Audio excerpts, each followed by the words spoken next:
Back in December, I took my JLPT N4 exam and I waited 2 long months to find out what my result was. So today, I'm gonna walk you through my results. We're gonna look at my scores, we're gonna look at how I did in each section, and then lastly, I'm gonna get to 3 things that I think I could have done better in preparing for the exam. Why don't we kick off with what it was actually like when I opened my results for the very first time. Okay, here we go. Okay, I'm gonna look up my test results. I've got the link open. Oh, please pray. See your results. Okay, so it looks like I have to pop in my registration number, which I've got up. So I'm just gonna type that in. Oh, not fast. Oh. I know, that's alright.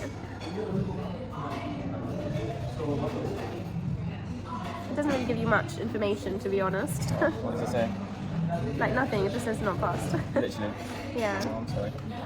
Thank you. Does it say like a score or? Scores by scoring section. Gosh, yeah, it's quite low. I think I was a little upset, but I think I also had a bit of an inkling that I wasn't gonna pass. I'm very appreciative of the JLPT company putting a not passed in the results rather than a failed. So I'm actually quite, I don't know why, wording matters, guys. It does. It kind of like stings you, but not as hard. So it's a not passed. So let's look at the points and the scores that I actually got in each section. If you haven't taken a JLPT exam before, they're overall kind of like 2 sections that you can see in your results. So for the N4 exam, it gives you like a bulky section that is anything to do with vocab, grammar, and reading. That's kind of like grouped into one section. And then the second section is listening, which I think totally grants being totally outside as a separate section. So they show you essentially 2 scores that you can get. I'm actually quite embarrassed to say this, but you know. So in the vocab, grammar and reading section, you can get 120 points in total, and I got 40. Oh dear. And in the listening section, you can get 60 points in total, and I got 21.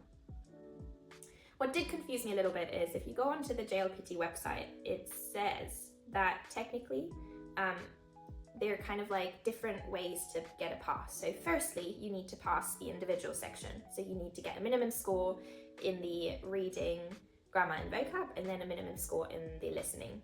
And I actually passed both of those sections. So I got more than the minimum score. The minimum score for listening is 19 and I got 21. Oh my days. 2 more points than the minimum score. And in the language knowledge section, you need to get 19 points. Oh, is that true? Oh no, that's not true. 38 points to pass, and I got 40. So I passed both sections by 2 points. So that's kind of one side. You need to have gotten a minimum kind of like score in each section. But then to pass, you also have to meet an overall minimum score. And the overall score for N4 is 90 points. And I overall, as you maybe have counted up, 40 plus 21 is 61. So I would say I was actually quite far off.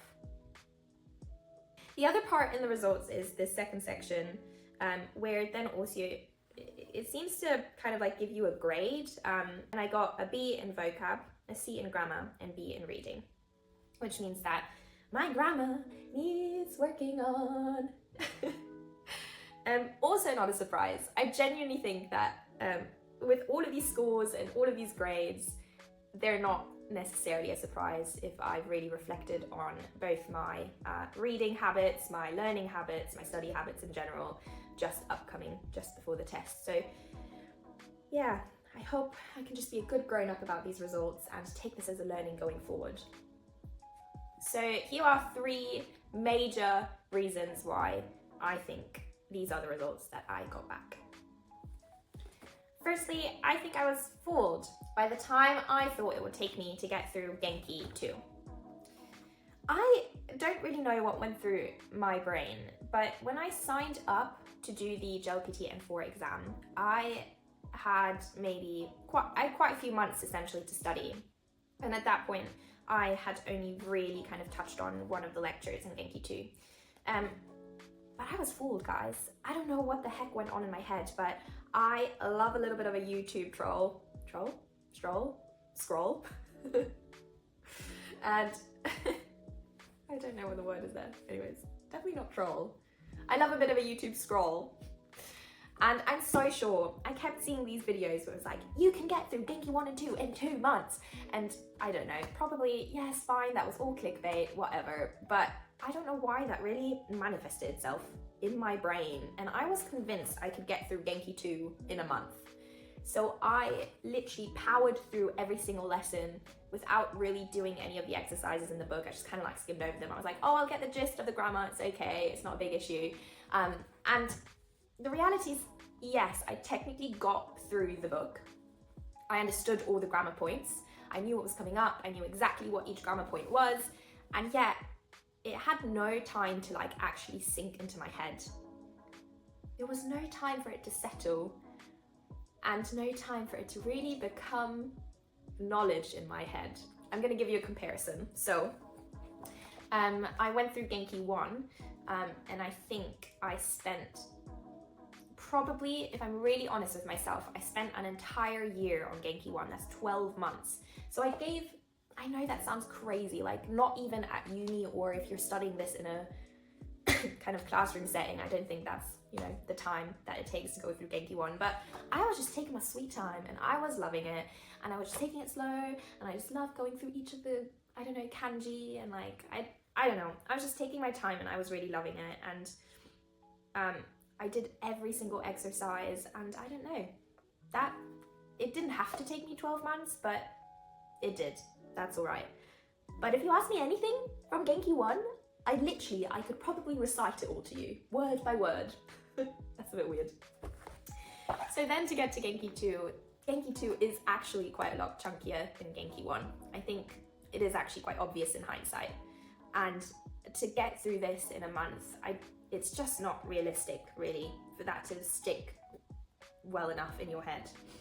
So I think that was one big error. I didn't give myself time to go through this. I would say that every grammar point that came up in the JLPT N4 exam was familiar to me. So I didn't go into the exam thinking, oh my days, I don't know any of this.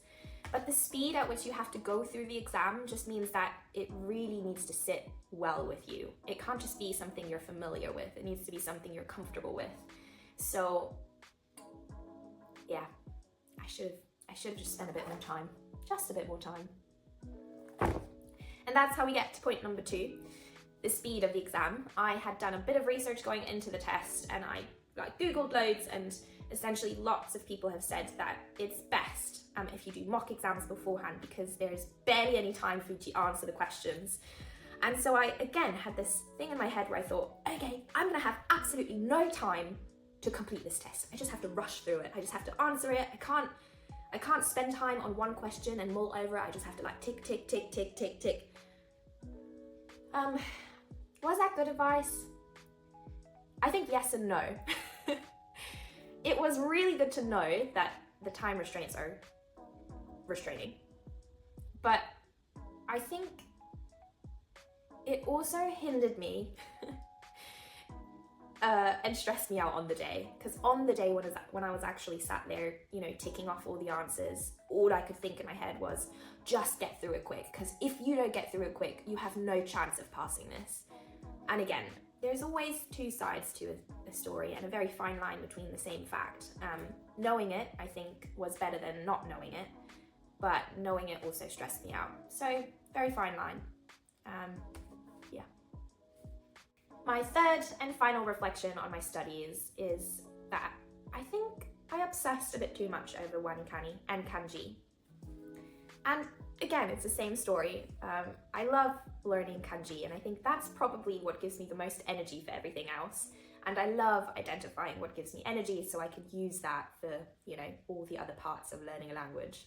But the other side of that is just understanding that that's literally a fifth of what it is to learn a language. And yeah, learning kanji in context and using it and also learning the relevant kanji, something I still have an irk with wanikani. Wanikani doesn't really link or go along with anything else you would use to study. It doesn't link with any JLPT kind of like study material. Like I can't use it alongside Nihongo Somatome. I can't link it alongside any of these Shinkansen. Like I can't link it to Genki. I can't link it with anything. So it doesn't like nicely parallel with anything else. And so I find myself just like spending a lot of time learning stuff that I don't necessarily have to learn.